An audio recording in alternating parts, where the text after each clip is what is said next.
이제 고린도전서 1장 2절에 보면은 그 사도 바울이 그 교회에 대해서 교회는 무엇인가 이걸 아주 명시적으로 이렇게 정의하는 절이 바로 고린도전서 1장 2절인데요. 거기 보면은 하나님의 교회 곧 그리스도 예수 안에서 거룩하여지고 성도라 부르심을 받은 자들과 또 각처에서 우리 주 곧 그들과 우리의 주 되신 예수 그리스도의 이름을 부르는 모든 자들. 그러니까 사람이 교회다 이렇게 이제 얘기를 합니다. 교회에 대해서. 그리고 이제 헬라 원어로 보면 이제 에클레시아, 교회를 이렇게 에클레시아라고 하는데 이건 두 단어가 합쳐진 거예요.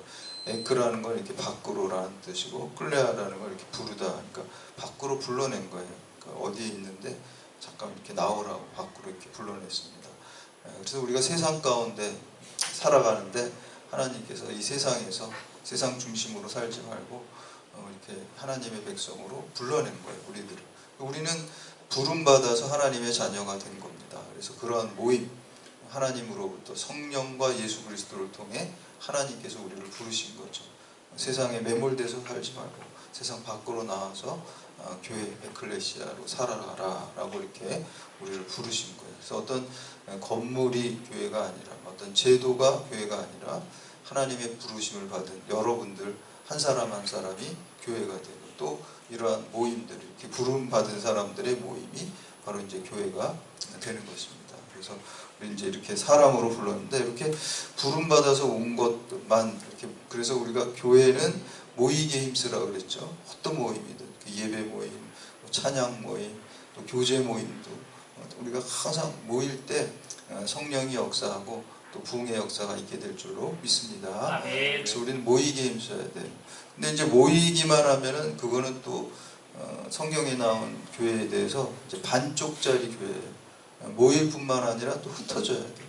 흩어진다라는 게 이제 디아스포라라고 하는데 아까 이제 모이는 교회는 이제 에클레시아로 흩어지는 교회는 디아스포라라고 하는데 흩어지는 이유가 있어요. 하나님께서 우리를 부르시고 이렇게 모으게 한 목적이 있어요. 그냥 심심해서 부르신 게 아니라 사명을 주시기 위해 이 세상 가운데 하나님의 뜻을, 복음의 뜻을 널리 알리고 증거하고 하기 위해서 우리를 부르신 거예요. 하나님이 원하시는 것은 우리가 디모데 전서 2장 4절에 보면 모든 사람이 구원을 받으며 진리를 아는데 이르기를 원하신다. 그래서 우리가 이제 그 하나님의 뜻을 이루어드리기 위해서 우리를 먼저 구원받은 백성으로 축복하시고 하나님의 자녀로 삼으셨어요. 근데 그냥 나만 이 복을 누리고 있으면은 하나님의 원래 우리를 부르신 뜻에 부합하지 않는 거예요.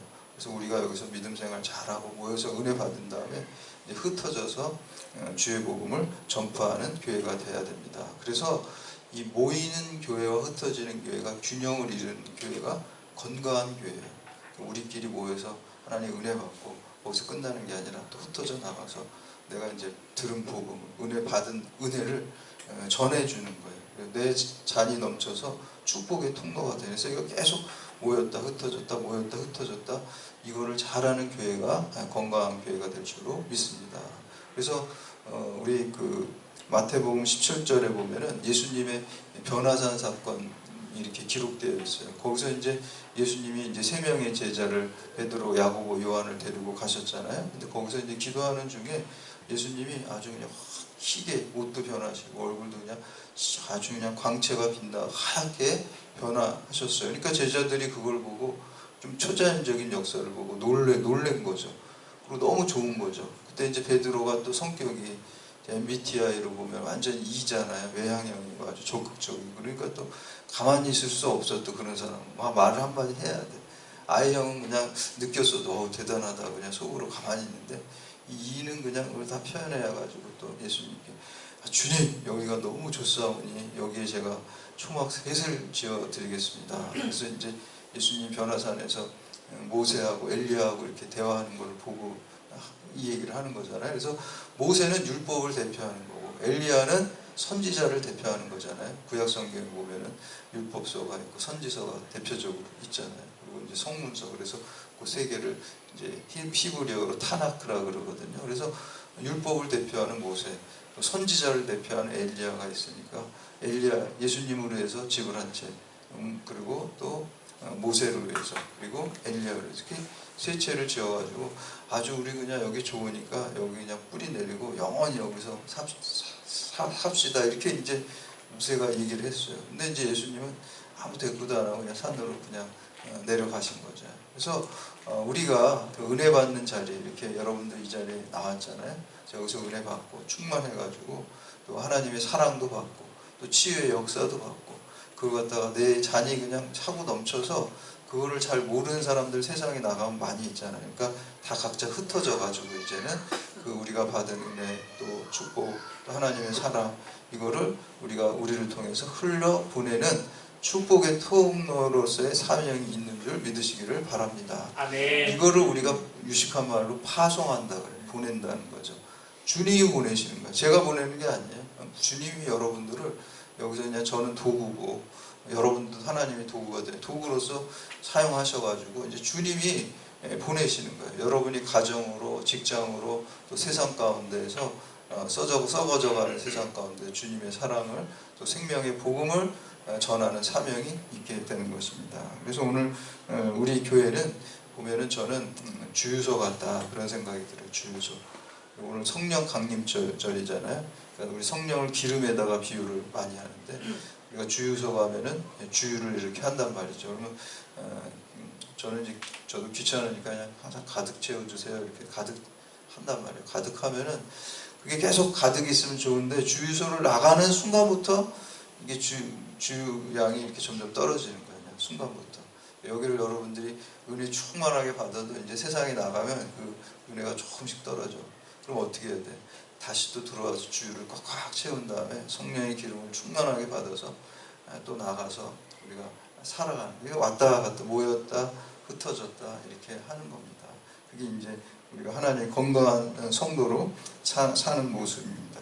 지난 시간에 우리가 함께 나눈 그 마태복음 10장 1절에서 15절 말씀에 보면은 예수님께서 많은 제자들 가운데 12명을 선택을 하셨어요. 그리고 이들을 파송하시면서 이제 전도 방법에 대해서 말씀을 해주셨어요. 그리고 오늘 이어지는 16절, 23절에서는 그 파송의 연속적인 부분인데 파송 받아서 갈 때 그 사람들의 어떤 각오, 어떤 각오로 너희들이 가야 되는지 그거를 당부하시는 말씀입니다. 우리가 제자로 부름을 받아서 처음에 부름받은 그 모이는 교회로 모여서 예수님을 통해서 훈련받고 제자 훈련받고 또 성경 공부하고 또 기도 훈련받고 이렇게 훈련을 다 받은 다음에 이제 파송하는 게 이게 예수님 공생의 2년 차에 있었던 그러니까 한 1년 정도 우리가 볼 때 이 제자들이 부름받은 다음에 훈련을 잘 받았어요. 그런 다음에 이제 나가서 흩어져서 복음을 전하라. 근데 어떤 각오로 해야 되는지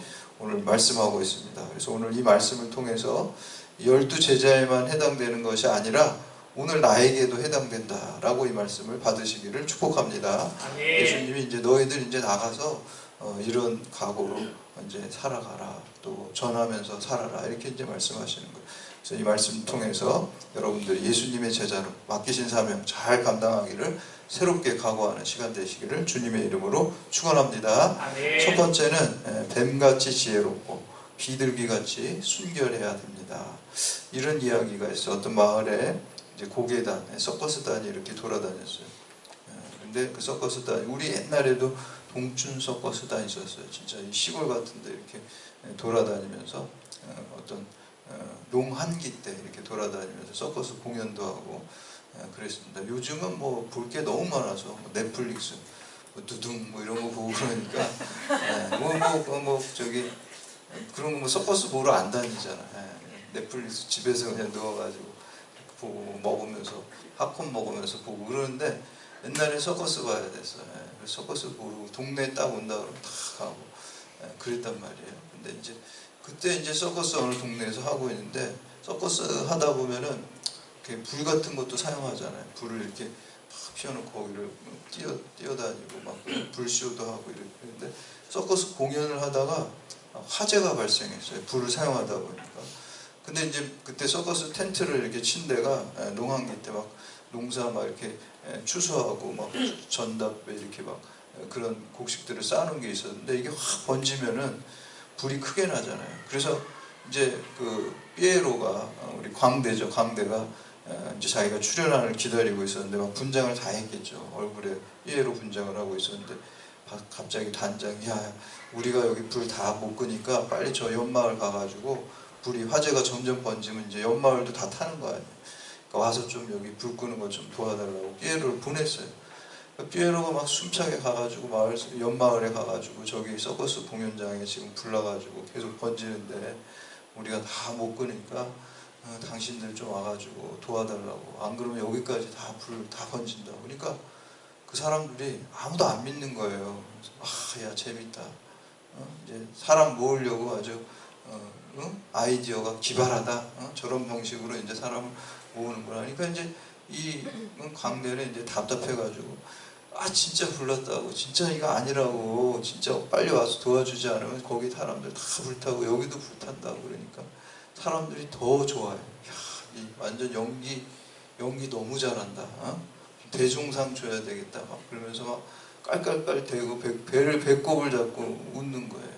그러니까 이 어릿광대는 얼마나 속이 타겠어요. 답답하고 알아주지도 않고 막 하소연할수록 더 안 알아줘. 그래서 그 불이 다 번져가지고 그 연마을까지 다 불이 탔다라는 그러한 이야기입니다. 키에르케고르가 한 얘기예요. 키에르케고르가 우리가 지금 세속화된 시대에 살아가는데 예수 그리스도의 십자가 부활의 복음을 전하면 사람들이 그렇게 웃는다는 거예요. 어릿광대가 내가 된 것 같다는 거예요. 아무리 여러분들 예수 안 믿으면 지옥불에 던져집니다, 이런 얘기하면 재밌다고 웃는 거예요. 심각하게 받아들이는 사람이 없다라는 거예요. 그 말씀을. 그래서 예수님께서는 우리가 마태복음 11장에서 이러한 시대를 어떻게 표현하냐면 피리를 불어도 춤추지 않고 애곡하여도 가슴을 치지 않는다, 이런 시대라는 거예요. 그리고 이렇게 이 시대를 진단하시고 이 믿음의 도를 전하는 방법이 무엇이냐면 너희는 뱀같이 지혜롭고 비둘기같이 순결하라 라고 이렇게 처방을 주신 거예요. 우리 한의원 가면은 진맥을 해가지고 이렇게 이 사람을 갖다가 어떤 진단을 하잖아요. 첫 번째. 그리고 두 번째는 처방을 주는 거죠. 그러니까 예수님이 이 시대를 진단한 것은 피리 불어도 춤추지 않고 애곡해도 가슴 치지 않는 이런 시대라고 진도를 하셨고, 이런 시대에는 어떻게 전도의 처방을 주죠. 뱀같이 지혜롭고 비둘기같이 순결하라고 어떤 처방을 주셨어요. 전도의 처방입니다. 그래서 우리도 그래야 돼요. 우리 16절 말씀 함께 봉독합니다. 시작. 보라 내가 너희를 보내니 양을 이리 가운데로 보내는 것 같도다.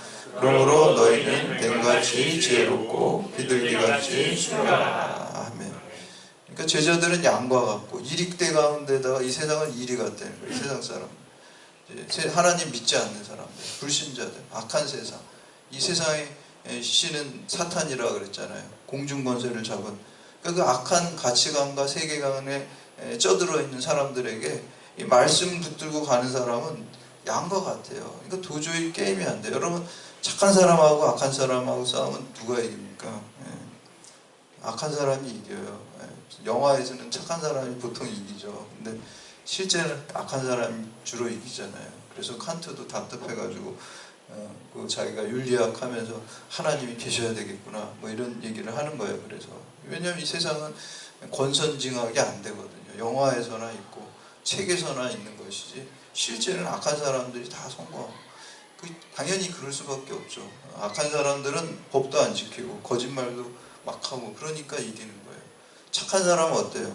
법도 다 지키고 거짓말도 안 하고 그러니까 경쟁력이 없는 거예요. 착한 사람들은. 그래서 악한 사람들이 여기서 이리 같은 거예요. 그러니까 하나님 말씀 따라 살아가고 거짓말도 안 하고 정직하게 살고 법도 다 지키고 이런 사람은 양과 같이 그냥 게임이 안 되는 거예요. 그냥 막 악한 사람이 다 그냥 장악하는 거예요. 권력도 잡고 돈도 잡고 그냥 막 장악하면서 가는 거예요. 그래서 옛날에 제 아는 그 선배 목사님이 그런 얘기를 하거든요. 우리 신학교 다닐 때 좀 약간 신학생들 중에도 조금 약간 악한 신학생 있고 착한 신학생 있잖아요. 그러면서 그 선배님 말씀이 저는 아직도 생각나요. 그래서 이제 좀 악한 선배님이 있거든요. 그러면서 저한테 그래, 야 쟤는 나중에 서울의 대형교회 담임 목사 될 거야 그래. 악한 선배님. 그리고 진짜 그렇게 되더라고요. 그때 신학. 우리 진짜 착한 형이 있었어요. 법 없이도 사는 형. 야, 쟤 아무개 쟤는 저 시골에 저 농촌교회 가서 목회할 거예요. 근데 진짜 지금 그러고 있어. 아, 그 말씀이 딱 그대로 됐더라고요. 그 옛날에 그 예언을 그 선배 목사님 형인데 그렇게 그러니까 세상이 그런 거예요. 목회 현장도 이런데 하물며 우리 일반 세상은 더 그렇다는 거예요. 그래서 이제 예수님도 그걸 아시니까 네가 비둘기같이 순결해가지고만은 안 된다는 거예요. 뱀 같은 지혜도 있어야 된다. 뱀 같은 지혜. 그래야지 비둘기는 어떤 순결함과 순수함과 어떤 순진함과 온유함을 상징하는 거고, 그리고 뱀이라는 건 원래 성경에선 그 아담과 하와 이야기에서 뱀이라 그러잖아요. 사탄이잖아요. 사탄의 아주 악한 영에 사로잡힌 그런. 근데 지혜롭단 말이에요. 지혜. 그 지혜가 있어.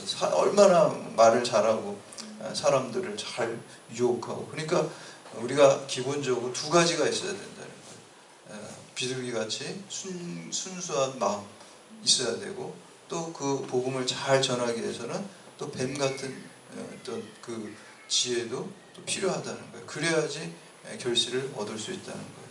근데 이제 뒤에 보면은 우리 믿는 자들이 가진 거는 뱀의 지혜가 아니에요, 사실은. 뱀도 지혜가 있습니다. 뱀도 지혜가 있어요. 근데 그걸 악하게 쓰는 거예요. 그래서 저는 이렇게 보면 제일 무서운 사람이 굉장히 머리가 좋고 똑똑한데 악한 사람. 그런 사람이 제일 무서워요. 그런 사람 사실. 머리가 굉장히 좋아. 막 그냥 굉장히 똑똑해. 근데 마음이 악해. 야, 그 사람은 진짜 큰일. 왜냐하면 근데 마음은 악한데 안 똑똑한 사람은 별로 무섭지 않아. 그 사람은 뭘 잘 못해. 뭘 잘 못해. 그냥 막 뭐 해도 걸리고 뭐 웬만한 중도둑 짓 하다 걸리고 감옥 가. 그러니까 별로 사회에 영향을 안 줘. 근데 진짜 악한데 머리가 너무 뛰어나. 그 사람은 이 세상을 바꿀 수가 있네. 세상을 바꿀 수. 그래서 그런 사람이 무서운 거예요. 악한데 뱀과 같이 지혜는 많아. 근데 너무너무 악한 사람. 그런 사람이 또 우리가 그런 사람 뭐라 그래? 양의 탈을 쓴 이리라 그러잖아요. 양의 탈. 겉으로는 아주 양 같아. 속에는 이리가 있는 사람이에요. 그런 무서운 사람입니다. 똑똑한데 나쁜 사람. 그런데 이제 예수님은 뭐냐면 우리가 비둘기같이 순결하기만 하고, 그리고 뱀 같은 지혜가 없으면은, 아까 제가 말했죠. 그 선배가 저 시골에서 그냥 목회하고 있다고. 그런 것처럼 뱀 같은 지혜가 좀 있어야 돼. 그래야지 그 순수한 마음, 그 순수한 신앙을 많은 사람들에게 영향력 있게 주면 더 좋잖아요. 그런 분이, 그런 순수한 믿음을 가진 사람이 좀 그래도 많은 데서 이렇게 그걸 전하면은 더 효과적으로 전할 수 있는 거잖아요. 뱀 같은 지혜가 또 있어야 된다. 둘 다 있어야 된다는 결론인데, 한 가지만 선택하면 어딜까요, 사실은? 1번. 그렇죠. 비둘기같이 순결해야 되는 거잖아요. 원래 하나님은 중심을 보고 마음을 보십니까? 그게 사실은 제일 중요한 거예요. 비둘기같이 순수한 우리 마음을 보니까. 그렇지만 이게 세상에서 어떤 열매로 맺기 위해서는 뱀 같은 지혜도 필요하다. 그래서 이제 여러분이 두 가지가 뱀같이 지혜롭고 비둘기같이 순결하시기를 축복합니다. 그리고 두 번째는 고난당할 때 염려하지 말고 오직 성령을 의지해야 됩니다. 우리가 그리스도인으로 산다는 것은 내 힘으로 사는 게 아니라 하나님의 힘으로 사는데, 하나님의 힘으로 사는 것은 성령의 능력으로 사는 거예요. 그래서 오늘이 이제 성령 강림절이잖아요. 성령 강림 주일로 지키는데, 부활절 이후에 이제 50일 오순절에 이제 성령 강림 마가의 다락방에 한 것을 기념하는 그러한 주일인데, 성령이 임해야지 우리가 주일을 감당할 수 있게 될 줄로 믿습니다. 그래서 여러분들 기도하실 때 늘 성령 충만하게 해주세요. 이거를 매번 기도하셔요. 매번. 처음에. 그리고 내 기도도 내가 성령의 인도하심을 받아서 기도할 수 있게 해주세요. 또 성령의 불이 임하게 해주세요. 이 기도를 하면서 해야 될 줄로 믿습니다. 그렇지 않으면은 내 욕심의 불이 올라오는 거예요. 내 욕심이. 성령의 불이 임해야 되는데. 그래서 욕심의 불이 올라서 기도하면은 그거는 기복적인 기도밖에 안 돼. 성령의 불이 임해서 기도하면은 하나님의 뜻에 합당한 기도가 될 줄로 믿습니다. 그래서 우리가 항상 말할 수 없는 탄식으로 우리 안에서 성령이 우리의 기도를 도우신다 그랬는데, 그렇게 성령의 인도하심을 받는 기도가 진짜 기도예요. 그래서 우리 수요 기도회 우리 모여서 하는데, 여러분 개인 기도 다 하시겠지만 저는 수요 기도회가 좀 우리 교우들이 좀 시간 내서 많이 오셔서 그렇게 같이 기도하고 성령의 불이 임하는 그러한 기도회, 그리고 기도 응답에 맞지 우리 김재만 집사님 그 기도회가 그런 기도회가 되도록 여러분 기도해 주시고 많은 참여를 바랍니다. 그래서 이렇게 우리 갈라디아서 그 2장 20절에 보면은 내가 그리스도와 함께 십자가에 못 박혔나니 그런즉 이제는 내가 사는 것이 아니요 오직 내 안에 그리스도께서 사시는 것이라. 이제 내가 육체 가운데 사는 것은 나를 사랑하사 나를 위하여 자기 자신을 버리신 하나님의 아들을 믿는 믿음 안에서 사는 것이라. 예수 생명으로 우리는 사는 거예요. 거듭났잖아요. 다시 태어났잖아요.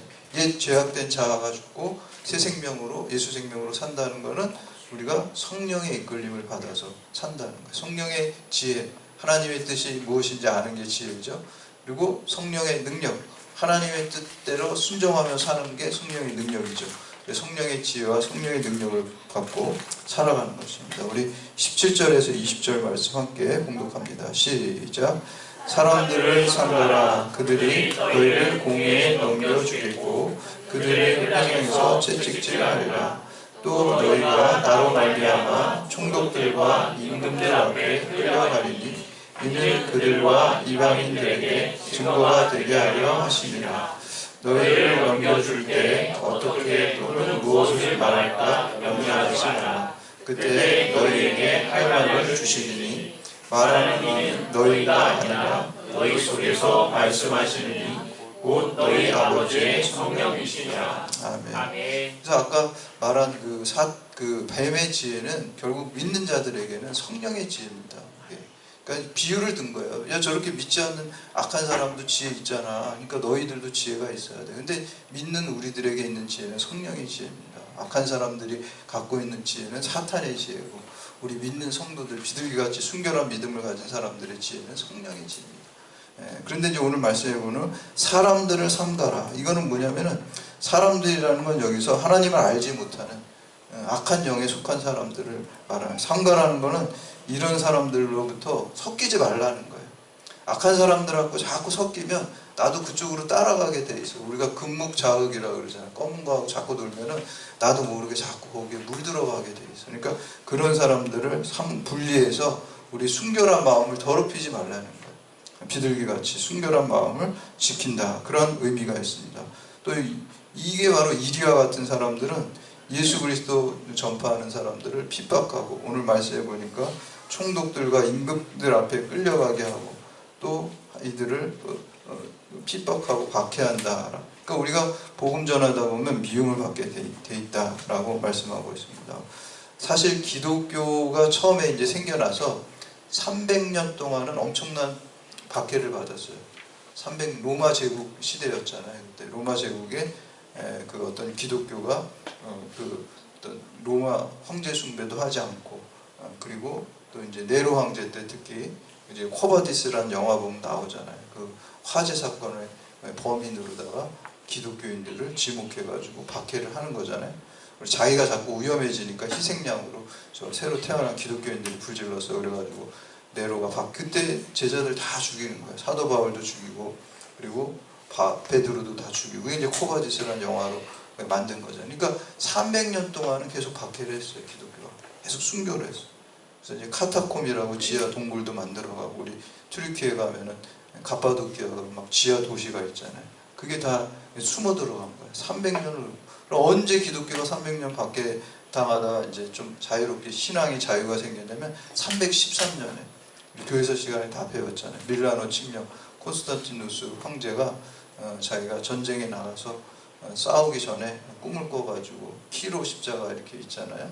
P자하고 X처럼 생긴 크리스토스인데, 그 십자가로 싸운 다음에 이제 자기가 황제가 돼가지고 기독교를 313년에 그러니까 313년 전까지 300년 동안은 기독교가 계속 박해받고 다 순교하고 순교자가 많았어요. 근데 그 중에 안에 2세기의 서머나 감독 중에 폴리캅이라는 유명한 그 성직자가 있었어요. 고위 성직자죠. 근데 이분이 이제 2세기 때니까 아직 박해받는 시대였잖아요. 그때 박해받을 때 근데 86세가 됐어요. 존경받고. 그때 이제 로마에서 한 어떤 담당자가 이제 박해하면서 이렇게 제안을 해서, 그러니까 굉장히 늙은 사람이잖아요. 86세니까 야, 이 사람을 뭐 죽이기도 뭐하고 그냥 얘기를 했어요. 지금 늦지 않았으니까 그리스도를 저주하고 그냥 로마 황제, 카이사르잖아. 로마 황제를 주님이라고 불어라. 그러면은 내가 너 죽이지 않겠다. 이렇게 이제 설득을 한 거예요. 나름대로 이 사람은, 로마 군인은 폴리카프를 살려주려고. 그러니까 얘기 한마디만 하면 그냥 너 내가 안 죽일게. 그래서 이런 노인까지 내가 죽여야 되나? 이런 좀 아량을 베풀어야지. 이런 마음으로 그렇게 설득을 한 거예요. 그러니까 그냥 로마 카이사르 황제가 주님이다. 그냥 한번 외쳐. 그러면은 내가 너 살려줄게. 이렇게 이제 얘기를 했습니다. 그러니까 그때 진짜 이게 사람의 지혜였으면은, 사람의 이해관계였으면 그렇게 했을 것 같아요. 근데 그때 성령께서 그 입술에, 오늘 말씀에 보면은 사람들 핍박받을 때, 총독들과 임금들 앞에 끌려갔을 때 뭘 말할까 걱정하지 말라 그랬어요. 왜냐하면 그 입술에 성령이 할 말을 주신다는 거예요. 그 마음의 생각 속에 역사하신다. 성령이 말하게 하셔서, 이 폴리카프의 입에도 성령이 역사하셔서 그 마음의 문을 여시고 입술을 여셔가지고 말을 했어요. 이게 유명한 말이에요. 지난 86년 동안 나의 주님은 단 한 번도 나를 모른다고 하거나 신실하게 대하지 않으신 적이 없으셨소. 그런데 내가 어찌 나를 구원하신 나의 왕을 저주할 수가 있겠소. 86년 평생 사는 동안 주님이 나를 사랑으로 신실하게 대하시고 은혜 주셨는데 내가 어떻게 배신하고 살겠다고 하나님을 저주하고 황제를 주라고 고백하는 거예요. 이걸 뭐라 그래요? 세상 말로 의리. 김보성, 아까 우리 어린이들 물어보니까 아무도 모르더라고요. 내가 너무 어려운 말을 했나? 김보성 의리 아냐? 그러니까 아무도 몰라. 저만 아는 거예요. 김보성 의리 있잖아요. 의리. 김보성 씨 이름 바꾼 거 아시나요? 우리 허석 김보성으로 이름 바꿨어요. 이름이 5글자. 허석 김보성. 지난번에 TV에 나와서 왜 이름을 그렇게 바꿨냐? 그러니까 원래 부모님한테 주신 원래 본명이 허석이래. 허석. 그리고 이제 연예인 활동하면서 한 이름이 김보성이에요. 그러니까 왜 2개를 다 했냐? 그러니까 허석은 부모님이 나한테 주신 이름인데 내가 부모님하고 의리를 지키려고 허석을 했다는 거예요.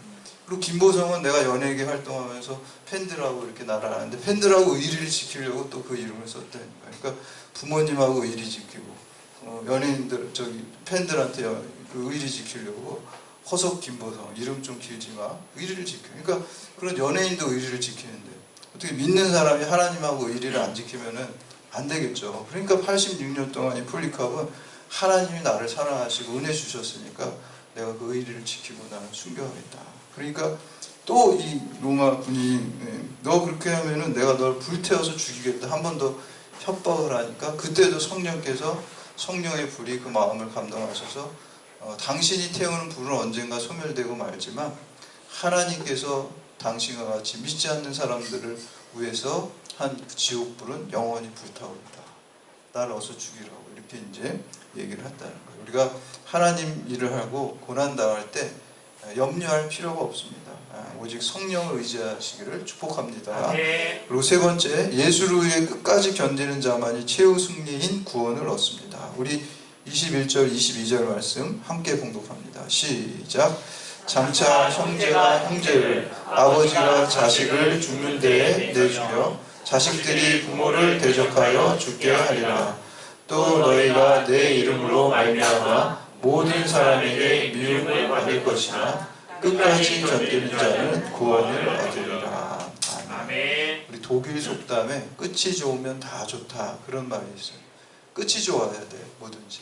처음만 이렇게 사람도 그런 사람 있죠. 처음에는 막 그냥 너무 좋은데 갈수록 그냥 별로 안 좋게 끝나는 사람이 있는가 봐 하면은 처음에는 뭐 이렇게 특별히 매력적인 것도 아니에요. 근데 이렇게 만날수록 사람이 참 괜찮고 진국이고 나중에 또 헤어질 때도 너무 이렇게 아쉽게 헤어지고 생각나고 마지막이 좋아야 돼. 마지막. 그래서 독일 속담에 끝이 좋으면 다 좋다. 우리나라 속담은 시작이 반이다. 그것도 맞는 말이었죠. 시작하는 게 중요하죠. 이 2가지가 합쳐지면 좋을 것 같아요. 시작이 중요하고 그리고 끝도 중요하고. 그리고 끝 마무리가 좋아야 돼요. 끝이 좋아야 됩니다. 우리가 운동 경기 같은 거 이제 야구 경기 예를 한번 생각해 보세요. 8회까지 막 이기고 있었어. 어떤 팀이면 생각? 두산으로 두산 막 이기고 있었어. 8회까지 막 이기고 있는데 9회 가가지고 졌어.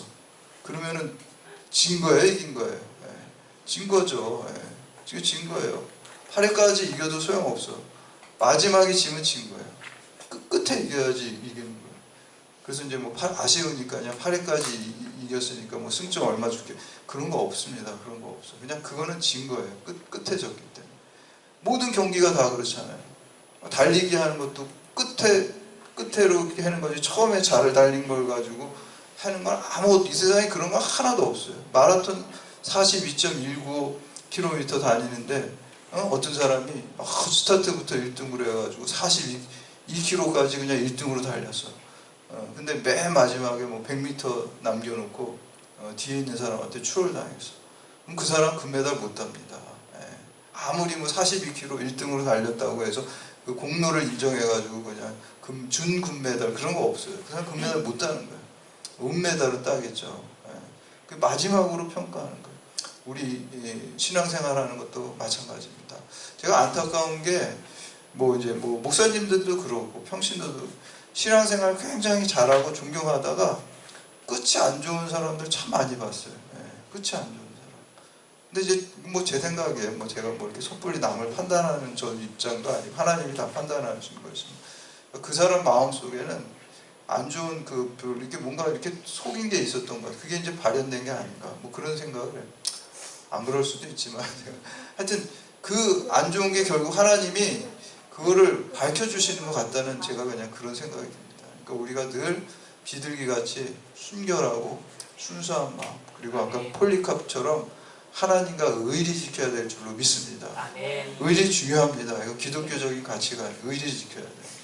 하나님과 의리 지켜야 돼요. 하나님 우리 구원하시고 주님이 나를 위해서 십자가에 돌아가셨는데 내가 좀 힘들고 어렵고 핍박받는다고 그 십자가에서 나를 위해서 죽으신 예수님이 배신한다.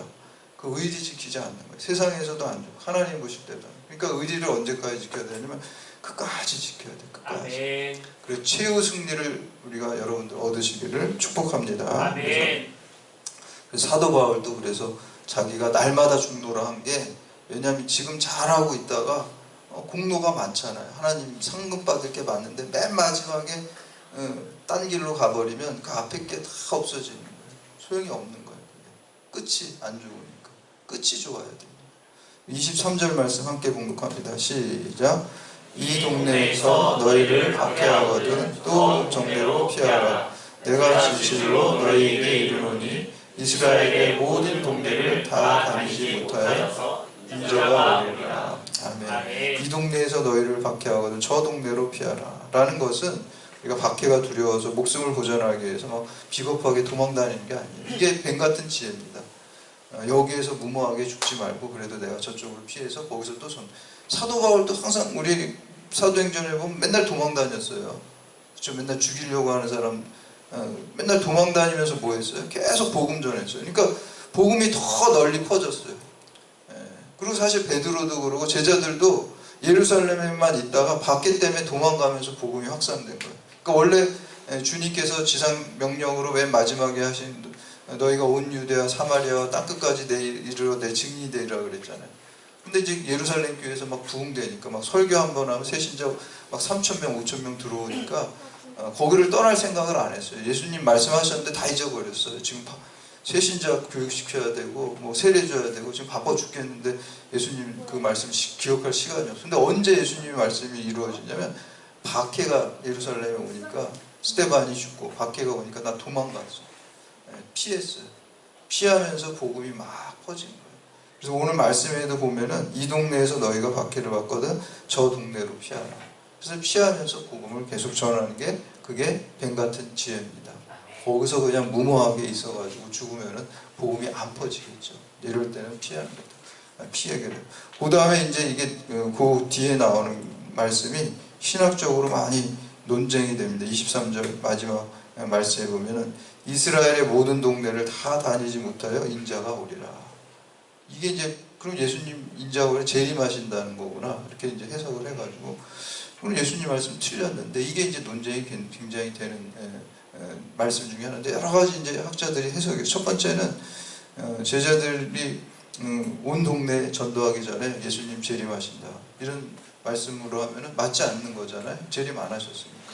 근데 두 번째 해석은 예수님이 제자들을 파송하신 뒤에 이스라엘 동네 다 다니기 전에 예수님이 이제 합류하십니다. 예루살렘 올라가실 때도 이렇게 그런 적이 있었죠. 안 가신다고 같이 합류하신다. 그런 것처럼 하신다. 세 번째는 말세에 부어지는 성령이 오신다는 해석입니다. 오순절 마가의 다락방에서 임재하시는 성령의 임재. 그게 바로 주님이 오신다라는. 주님이 이 성령이 예수님의 영이 보혜사 성령 내가 보내준다 그랬잖아요. 그러니까 니네들이 다 전도하고. 사실은 전 개인적으로 이 해석이 제일 좋아합니다. 그리고 네 번째 70년에 예루살렘 성전이 로마에서 파괴되죠. 유대인을 심판하신다. 뭐 이렇게 해석하기도 있어요. 뭐가 정답일까요? 저도 몰라요. 사실은 저도 모릅니다. 뭐 그렇게 나와 있잖아요. 그리고 판덴베르그라는 신학자도 우리 신학적인 그 주장은 가설이라는 거예요. 가설. 여기 명시되어 있는 게 아니기 때문에 언제 알 수 있을까요? 주님 만날 때 물어보면 알겠죠. 그때 한번 저도 물어볼래요. 여기 24장 제가 이렇게 설계했는데 맞나요? 물어보려고. 그때 가야 알아. 근데 중요한 건 뭐냐면 어느 해석이 맞냐가 중요한 것이 아니라 우리가 이 마지막 때에는 성령의 능력이 없이 우리가 일할 수 없다라는 게 그게 중요한 거죠. 성령이. 그리고 예수님 반드시 오신다라는 것이 중요한 것입니다. 그래서 우리 마지막 때 우리가 종말의 때를 살아가는데 성령의 임재가 있어야지 주의 주신 사명을 잘 감당하게 될 줄로 믿습니다. 아멘. 이게 중요한 겁니다. 이게 어떤 해석이 맞냐 싸우는 게 아니라 그런 것도 물론 필요하죠. 우리가 성경을 더 풍부하게 이해하기 위해서 그런 과정도 필요하죠. 진짜 중요한 거는 성령의 역사가 있어야지 우리 가운데 임재하셔야지만 주의를 우리가 감당할 수 있습니다. 사랑하는 여러분, 그래서 오늘 특별히 우리가 성령 강림절입니다. 오순절 마가의 다락방에 성령이 임해서 교회가 시작됐어요. 성령이 임해서 부흥의 역사가 있어요. 성령이 임해서 치유의 역사가 있었습니다. 성령이 임해서 구원의 역사가 있었습니다. 성령이 임해서 영원한 생명의 역사가 있게 된 줄로 믿습니다. 아멘. 여러분께서 바로 이렇게 마가의 다락방에 임했던 그 성령의 불이 여러분 가운데 또 우리 경찰대학교 가운데 임해서 우리가 주님 맡기신 파송받았는데 이제 그 선교를 위한 사명을 여러분들 잘 감당하시기를 주님의 이름으로 축원합니다. 아멘. 오늘 주신 말씀이 우리 삶 가운데 이루어지기를 주여 한번